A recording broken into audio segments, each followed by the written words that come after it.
بسم اللہ الرحمن الرحیم. السلام علیکم ناظرین.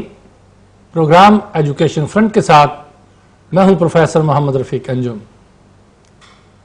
ناظرین، دنیا ایک فانی جا ہے، ایک عارضی نمائش گاہ ہے. صدیوں سے قافلہ در قافلہ لوگ جہاں آتے ہیں اس دنیا میں اور اپنا مقررہ وقت گزار کے اس دنیا سے چلے جاتے ہیں. قرآن مجید میں ارشاد باری تعالیٰ ہے، کل من علیہ فان، یہ دنیا فنا ہونے والی ہے. اس دنیا میں، اس جہاں میں اگر کسی چیز کی بقا ہے تو وہ ہے انسان کے کارہائے نمایاں جو وہ بنی نوع انسان کی خدمت کے لیے سر انجام دیتا ہے.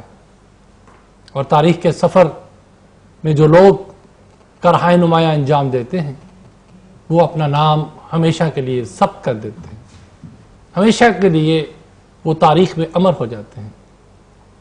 اور ایسی ہی تاریخ ساز ہستیوں میں جنہوں نے اپنے آپ کو تاریخ کے اوراق میں ثبت کیا، امر کیا، ہمارے شاعر مشرق علامہ اقبال بھی شامل ہیں. علامہ اقبال محض ایک فرد نہیں تھے، وہ محض ایک مصور پاکستان نہیں تھے، بلکہ وہ بر صغیر کی تاریخ کا روشن باب بھی تھے. انہوں نے خواب دیکھا تھا، ایک الگ وطن کا خواب، ایک الگ ریاست کا خواب، ایک ایسی ریاست جہاں پر مسلمانوں نے بر صغیر اللہ اور اس کے پیارے رسول حضرت محمد صلی اللہ علیہ وسلم کی تعلیمات کے مطابق اپنی زندگیاں بسر کر سکے، جہاں ان کی اپنا نظام تعلیم ہو، جہاں ان کا اپنا نظام سیاست ہو، جہاں وہ آپس میں پیار اور آشتی سے رہ سکے، ایک دوسرے کے دکھ سکھ میں شریک ہو سکے. یہ سیاستدان، یہ حکمران ان کے اپنے ہوں. یہی وہ خواب تھے جو اقبال نے دیکھے.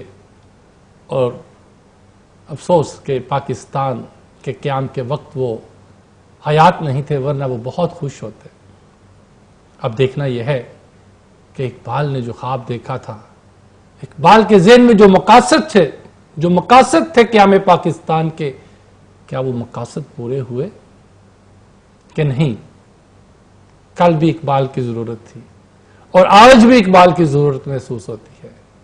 آج ہم یہی باتیں جو تلخ بھی ہیں، شیریں بھی ہیں، باہر اقبالیات، ہماری خوش قسمتی ہے کہ میرے آج کے اس پروگرام میں ڈاکٹر کرار حیدر صاحب تشریف فرما ہیں، جن کا تعلق جو ہے وہ یونیورسٹی آف سینٹرل پنجاب سے ہے. میں بہت خوش ہوں کہ وہ تشریف لائے. ہر فن مولا ہے، ان کی ذات ایک انجمن ہے. میرے پاس ایسے الفاظ نہیں ہیں کہ میں ان کی شخصیت کا تعارف کروا سکوں، سوائے اس کے کہ میں ان کا شکریہ ادا کروں. سر آپ کا بہت شکریہ. انجم صاحب، میں بھی نہایت مشکور ہوں کہ آپ نے ایک دفعہ پہلے بھی مجھے یہاں بلایا اور مجھے یہ اعزاز حاصل ہوا کہ آپ کے پروگرام کے توسط سے نوجوانوں سے بخصوص گفتگو کر سکوں. آج آپ نے پھر بلایا تو آپ کا کہنا ہی کافی ہوتا ہے. ڈاکٹر صاحب، اصل میں آپ جیسے لوگ، میں سمجھتا ہوں اس کو کوئی I'm not kidding or flattering، بہت کم ہے. کیونکہ آپ کے دل میں جو میں نے محبت دیکھی ہے علامہ اقبال صاحب کی، گو آپ ایک سائنسدان ہیں، فزکس کے ساتھ آپ کا تعلق ہے، پی ایچ ڈی آپ نے فزکس میں کی ہوئی ہے، لیکن اس کے باوجود جو نالج میں نے عام میں اقبالیات کے حوالے سے دیکھا ہے وہ مجھے کہیں نظر نہیں آیا. اور یہ اس چیز کی گواہی ابھی تھوڑی دیر بعد میرے ناظرین بھی دے رہے ہوں گے. ٹھیک ہے. اچھا، سب سے پہلے دل پہ ہاتھ رکھ کے ڈاکٹر صاحب یہ بتائیے کہ ہمیشہ آپ سچی بات کہتے ہیں، کیا موجودہ پاکستان وہی پاکستان ہے جو اقبال چاہتے تھے؟ کیا یہ اقبال کے خوابوں کی تعبیر ہے آج کا جو پاکستان ہے؟ دیکھیے پروفیسر صاحب، بڑا مشکل سوال آپ نے کر دیا. اور میں چاہوں گا کہ میں تعلیمی نقطہ نظر سے ہی، جو کہ میرا شعبہ ہے اور سیاست سے میرا کوئی تعلق نہیں ہے، اسی میں رہتے ہوئے میں آپ کو مطمئن کر سکوں، اگرچہ میں کر نہیں پاؤں گا کہ ایک بڑا وسیع سوال آپ نے کر دیا جس ایک سوال میں مضمر ہے جواب اس کا. لیکن مختصر الفاظ میں دیکھیے، چیز کوئی بھی بری اور اچھی نہیں ہوتی. صحیح. پاکستان جیسا کہ نام سے آیا ہے، یہ تو ہے ہی پاک سرزمین. بے شک. اس کو چلانے والے اور اس میں بسنے والے، ان میں فرق ہو سکتا ہے، لیکن پاکستان میں کوئی ایسی برائی مجھے نظر نہیں آتی کہ وہی پاکستان ہے جو کہ اقبال نے جس کا خواب دیکھا تھا اور قائد اعظم نے جس خواب کو تعبیر دی تھی. لیکن ابھی کیا وہی تصور پاکستان جو علامہ نے 1930 میں بڑی عرصے پہ محیط تھا, بڑے اس میں مد و جزر آئے, لیکن علامہ ظاہر بات جو کہتے تھے وہ بالکل ایک پروفیسی ثابت ہوتی تھی. انہوں نے 30 میں آ کے اس کو ایک جس کو آپ کہیں کہ ممیز دی. 30 کے جلسے میں مسلم لیگ کا جو منعقدہ الہ آباد تھا جس میں انہوں نے ایک تصور پاکستان پیش کیا, لیکن اس دوران ان کی قائد اعظم کے ساتھ اتنی ذہنی آہنگی پیدا ہو چکی تھی, اگرچہ دونوں الگ الگ جگہوں پہ رہ رہے تھے. بالکل صحیح. دیکھیے گا قائد اعظم ابھی جو بھارت کا حصہ ہے وہاں مقیم تھے اور مستقل سفر کرتے رہتے تھے, اور علامہ اقبال لاہور میں مقیم تھے, لیکن جیسا کہ سوچ دونوں کی ایک ہی تھی, وہ ان کی فریکوینسی ایک تھی, ویو لینتھ ایک تھی, دونوں ایک ہی پیج پہ تھے.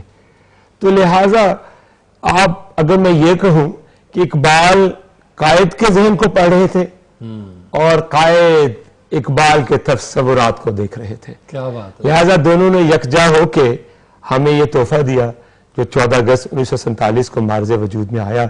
لہٰذا پھر اسی بات پہ میں قائم ہوں کہ پاکستان میں الحمدللہ کوئی خرابی نہیں ہے, تبھی تو اب تک قائم ہے.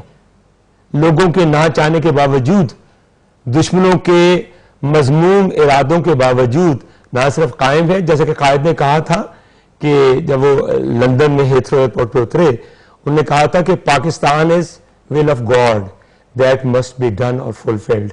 میں یہ کہتا ہوں سروائیول آف پاکستان اور existence of Pakistan is will of God that must be done. So لہٰذا ہمیں کوئی فکر کی ضرورت نہیں ہے, یہ اتار چڑھاؤ قوموں کی زندگی میں آتے رہتے ہیں. لہٰذا ہمیں یہ کہنا چاہیے کہ اگر آج کے پروگرام کو اگر آپ مجھے اجازت دیں تو میں کہوں کہ آج بھی اقبال, کل بھی اقبال, آج بھی اقبال اور آئندہ بھی اقبال. جب تک یہ پیارا وطن, جب تک یہ خوبصورت, اللہ کرے کہ یہ قیامت تک یہ انشاءاللہ تعالی قائم و دائم رہنے والا, یہ مملکت خداداد ہے, کوئی چھوٹا موٹا وطن نہیں ہے, یہ ایک نظریاتی مملکت ہے. تو جب تک پاکستان قائم و دائم رہے گا قیامت تک انشاءاللہ, تب تک اقبال کی بات ہم کرتے رہیں گے, اس کے نظریات کی بات کرتے رہیں گے. آپ نے بڑی خوبصورتی سے میرے سوال کو گول کر دیا, جو میں چاہ رہا تھا وہ یقیناً کچھ پابندیاں ہوتی ہیں سیاسی لحاظ سے آپ نہیں کہنا چاہتے, لیکن میں اس کو تھوڑا سا ایک اور رخ سے پوچھنے کی کوشش کر لیتا ہوں. اقبال نے کہا تھا نگہ بلند سخن دل نواز جہاں پرسوز, یہی ہے رخت سفر میر کارواں کے لیے. کہ جو ایک میر کارواں ہے اس کے اندر جو خصوصیات گنوا دی تھی اقبال نے کہ وہ نگہ بلند ہو, اس کی دور رس نگاہیں اس کی ہو, ایک تو جو بھی ہمارا لیڈر ہو, اس کے بعد وہ سخن دل نواز ہو, جو بھی بات کرے سچی کرے دل میں اترتی چلی جائے, اور پھر جا پرسوز ہو, دوسروں کے دکھ درد کو اپنا دکھ درد سمجھے, دوسروں کی خوشی کو اپنی خوشی سمجھے. اور پھر یہ وہ تین چیزیں ہیں کہ یہ ضروری وہ سمجھتے تھے اقبال کہ ایک ہمارے لیڈر میں ہونا, ایک جو قائد ہے, جو بھی ہمارا قائد بنے پاکستان کا, اس میں ہونا یہ ضروری ہے. اگر یہ چیزیں موجود نہیں ہیں تو وہ قائد بننے کا اسے کوئی حق نہیں. میں پوچھنا چاہتا ہوں کیا ہمیں پاکستان کے بعد جتنے بھی ہمارے خاص طور پر قائد اعظم صاحب کی وفات کے بعد اور قائد ملت لیاقت علی خان صاحب کی وفات کے بعد, کیا آنے والے جو ہمارے حکمران تھے, کیا ان میں یہ تینوں چیزیں جو ہے وہ موجود تھیں؟ کیا وہ اس قابل تھے کہ وہ واقعی پاکستان کی جو لیڈرشپ ان کے حوالے کی جائے؟ دیکھیے انجم صاحب, جب آپ لیڈرشپ کو منتخب کرنے کی بات کرتے ہیں تو اس میں لیڈرشپ خود بخود گھر سے اٹھ کے نہیں آ جاتی. کیا بات ہے. آپ میں لاتے ہیں تو لوگ اوپر آتے ہیں. بالکل صحیح. ٹھیک ہے. سو بار بار ہمیں بچائے ان کو بنانے کے, ان کو نشانہ بنانے کے, ہمیں اپنے آپ میں بھی جھانک کے دیکھنا چاہیے, اپنے گریبانوں میں بھی جھانک کے دیکھنا چاہیے. اس سوال کے بعد تو میرا وہ جو میں نے آپ کو عنوان دیا آج, کہ آج بھی اقبال اور زیادہ ضروری ہو جاتا ہے. مرور زمانہ جو ہوتا ہے نا, کو فارسی میں مرور کہتے ہیں, جس کو مد و جزر کہتے ہیں, جس کو آپ کہتے ہیں ویسیسٹیوٹس, جبکہ اتار چڑھاؤ ہوتا ہے, اس میں ہر چیز بہہ جاتی ہے, وہی رہ جاتے ہیں جو ثابت قدم ہوتے ہیں. لیکن ایک نظام جیسا کہ آپ نے کہا جو کہ ہمیں قائد اعظم دے کے گئے، علامہ اقبال نے اس کا نظریہ پیش کیا، تو کیا ہم اس نظام کو چلانے والے بھی پیدا کر رہے ہیں کہ نہیں کر رہے؟ ہاں، that's the question. ٹھیک ہے، وہ پیدا کرنے والوں کے لیے جو آج کی نئی نسل ہے نا، جن میں طالب علم ہراول دستے کا کام دیتے ہیں، اگر آپ تحریک پاکستان کے دنوں میں چلے جائیں تو آپ کو یاد ہوگا کہ قائد اعظم کہا کرتے تھے یہ میرا اسلحہ خانہ ہے. واہ. They are on the vanguard of Pakistan movement. علی گڑھ کے طلبہ، اسلامیہ کالج کے طلبہ. سو قائد اعظم نے انہی کو ہی کہا جب ایک آنا اسکیم سے مسلم لیگ کے لیے ممبرشپ کی ایک تحریک کا آغاز کیا تو طالب علموں نے قائد اعظم کا پیغام گھر گھر پہنچا دیا. سو ابھی میں یہ چاہوں گا کہ بجائے ہم بار بار اس کو سیاسی رنگ دینے کے، کیونکہ آپ کا فورم علمی فورم ہے، آپ کا فورم جو ہے تعلیم سے متعلق ہے، تو ہم کیوں نہ اس کو تعلیم کا رنگ دیں. سو تعلیم کا رنگ جب بھی آپ دینا چاہیں گے تو آپ طالب علموں سے ہٹ کے کوئی بات نہیں کر سکتے. ٹھیک ہے، ہم اس کو بڑے خوبصورت طریقے سے پھر آپ اس سائٹ پہ آئے ہیں. ٹھیک ہے.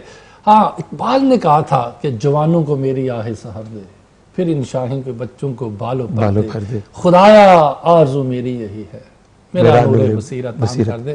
میں آپ سے پوچھنا چاہتا ہوں کہ اقبال کے جو دل کی جو تڑپ تھی، یہ جب انہوں نے قطع کہا تو یقیناً ان کا دل مچل گیا ہوگا، ان کے دل کی سچی آواز ہے.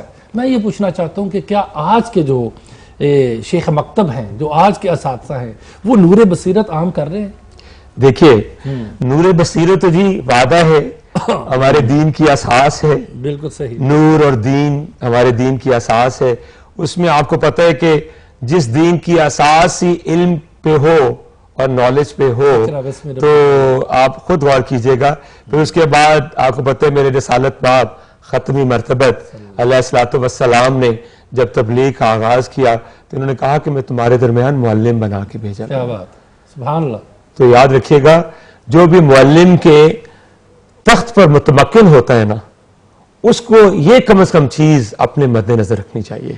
اقبال تو بعد میں آتے ہیں نا، رکھنی چاہیے، آپ کے رکھنی چاہیے. یقیناً میں اسی طرف آ رہا ہوں. پہلے آپ جب ختمی مرتبہ کو جو پہلے ہمارے مدرس تھے ان کو آپ ذہن میں رکھیں گے نا تو پھر اقبال کا پیغام بھی آپ کے ذہن سے کبھی محو نہیں ہوگا. پہلے تو آپ یہ دیکھیے. اس کے بعد کیا ہمارے تعلیمی نصاب میں کیا ہم نے اقبال کے تمام جو پیغام